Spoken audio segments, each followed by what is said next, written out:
The wizard studies में आप सभी लोगों का एक बार फिर से स्वागत है। कल के वीडियो में जो मैंने नालंदा विश्वविद्यालय पे बनाया उसमें एक टर्म आया था net zero campus and green campus. कई लोगों ने ये डिमांड की कि नेट जीरो और ग्रीन कैंपस पे एक वीडियो बनाऊं, तो मैं आप सभी लोगों के लिए नेट जीरो कैंपस और ग्रीन कैंपस पे डिटेल से समझाने के लिए ये वीडियो लाया हूँ। चलिए देखते हैं।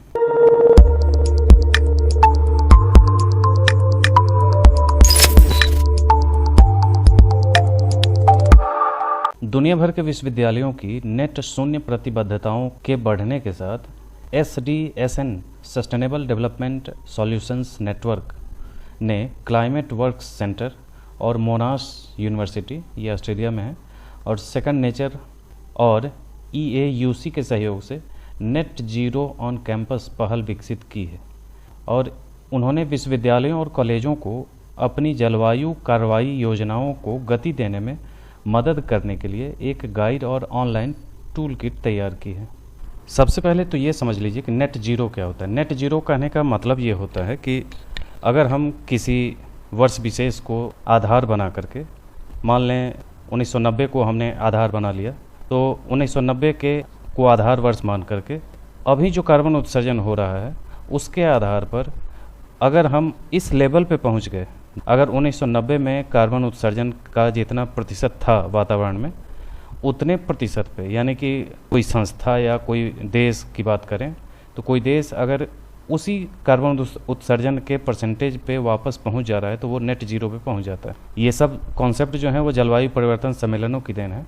तो यहाँ जो कॉलेजों में और यूनिवर्सिटियों में ये नेट जीरो का जो कॉन्सेप्ट आ रहा है वो इसी की, इसमें बहुत ज़्यादा पीछे नहीं जाते।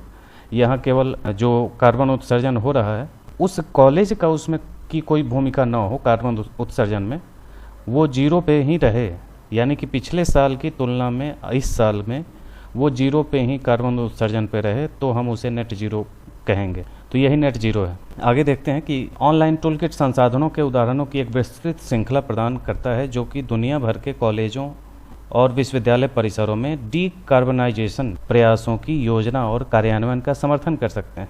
टूल किट के भीतर संसाधनों को परिसर कार्रवाई क्षेत्र में वर्गीकृत किया जाता है। क्या क्या चीज़ें हैं टूल किट में, क्या क्या होने से ये नेट जीरो पे हम पहुंच सकते हैं कैंपस में।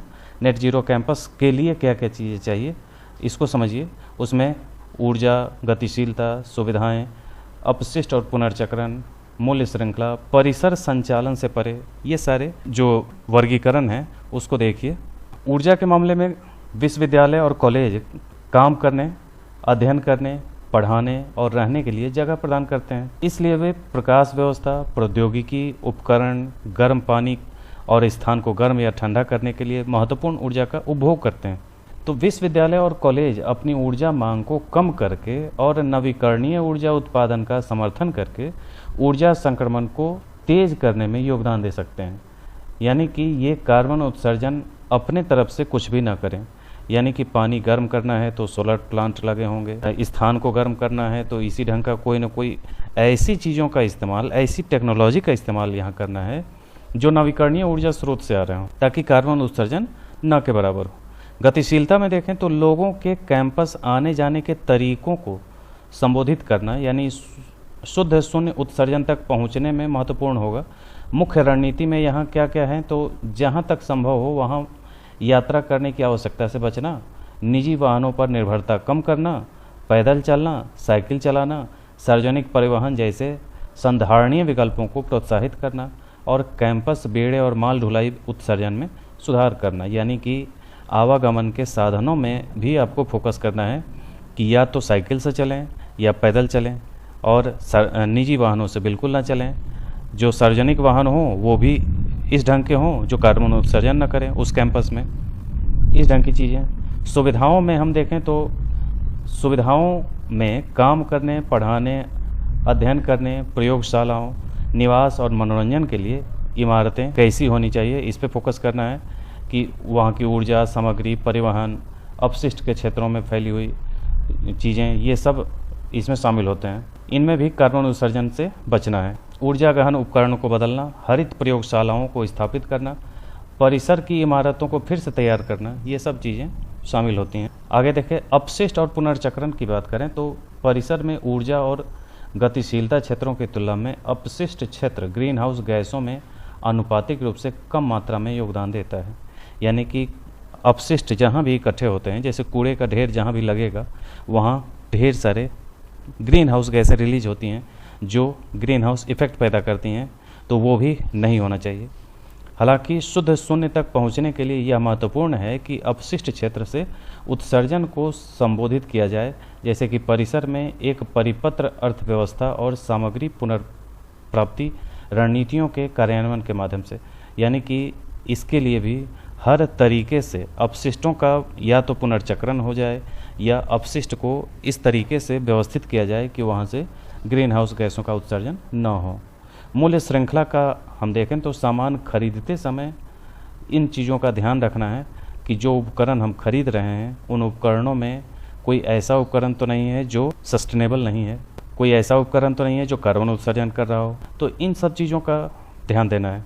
कैंपस संचालन से परे, इसमें देखें तो कैंपस संचालन से परे जलवायु कार्रवाई के कई पहलू हैं जो कॉलेज और विश्वविद्यालय के डीकार्बनाइजेशन प्रयासों में महत्वपूर्ण भूमिका निभाते हैं। इसमें परिवर्तन के प्रवर्धक के रूप में कार्य करने वाले विश्वविद्यालयों और कॉलेजों की भूमिका, छात्र निकायों के साथ जुड़ाव, नेट जीरो के लिए वित्त पोषण सुनिश्चित करना और नेट जीरो संरक्षित शिक्षा, अनुसंधान और नवाचार को प्रोत्साहित करना शामिल है।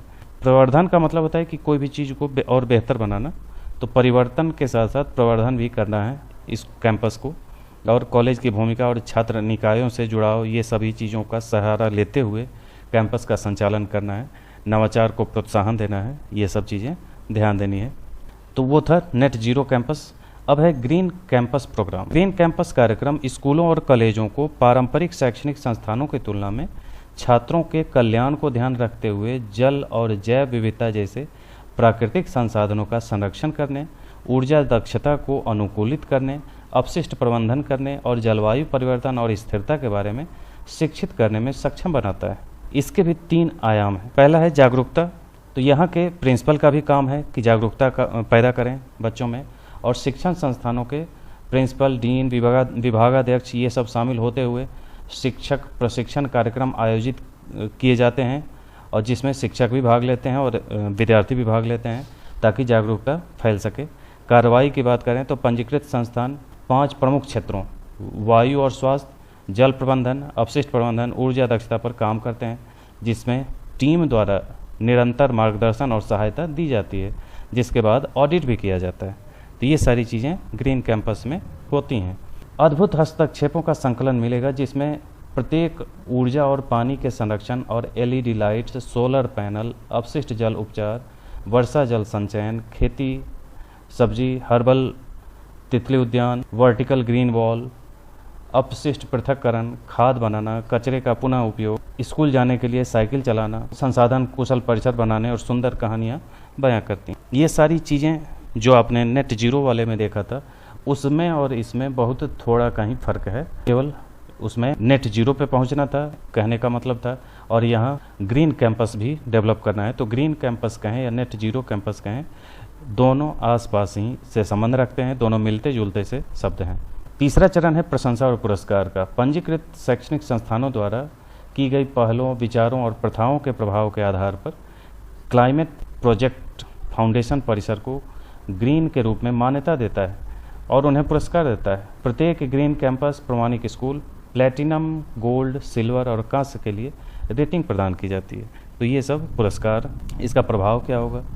तो ग्रीन कैंपस प्रोग्राम पारंपरिक से संसाधन कुशल और net zero low carbon campus के निर्माण की ओर एक प्रभावशाली बदलाव करता है। कैंपस एक जीवित उदाहरण के रूप में संधारणीय लिविंग लैब बनाकर छात्रों के बीच हरित जीवन को बढ़ावा देकर वातावरण पर उनके हानिकारक प्रभावों को कम करने का काम करता है। ग्रीन कैंपस इसे करके सिखाते हैं, जैसे सामान्य इलेक्ट्रिक ग्रिड का उपयोग कम करना, नगरपालिका के जल स्रोतों का उपभोग न करना, कचरे का पुनः उपयोग करना और बहुत कुछ। सबसे ठोस लाभ यह है कि कार्यान्वयन के पहले दिन से ही पानी और ऊर्जा की खपत में कमी आ जाती है। ऊर्जा की बचत 20 से 30%, पानी की बचत लगभग 30 से 50% तक हो सकती है, जिससे क्रमशः ऊर्जा और पानी के बिल में कमी आती है। इसके अलावा कचरे का प्रभावी ढंग से प्रबंधन और पुनर्प्रयोजन किया जाता है। जैव विविधता को बढ़ाकर हरित क्षेत्रों को परिवर्तित क्षेत्रों में भारी बदलाव देखा जा सकता है। तो कुल मिलाकर के ये ग्रीन कैंपस प्रोग्राम जो चलाए जाते हैं वो ग्रीन कैंपस प्रोग्राम और नेट जीरो कैंपस, तो ये सारी चीज़ें आपस में मिलती जुलती हैं। नेट जीरो का भी काम वही है, कार्बन उत्सर्जन को जीरो पे पहुंचाना, और ग्रीन कैंपस का भी काम वही है, नेट जीरो तक पहुंचना। दोनों अलग अलग नाम से जाने जाते हैं, लेकिन दोनों में बहुत थोड़ा सा फ़र्क है, बाकी सभी चीज़ें एक हैं। ग्रीन कैंपस में हर जगह आपको इको फ्रेंडली सारी चीज़ें मिलेंगी। नेट जीरो वाले में भी वही चीज़ें मिलेंगी, केवल फ़र्क यही होगा कि ग्रीन कैंपस में साथ साथ हरियाली भी भरपूर मिलेगी, और जो कचरे का प्रबंधन है या जल का उपयोग है या ऊर्जा की बचत है, ये सारी चीज़ों पे भी फोकस किया जाता है। तो यही सब थे ग्रीन कैंपस और नेट जीरो कैंपस। तो ये था आज का वीडियो। मिलते हैं फिर अगले वीडियो में। और भी जो भी डिमांड हो आप बता सकते हैं कमेंट के माध्यम से। धन्यवाद।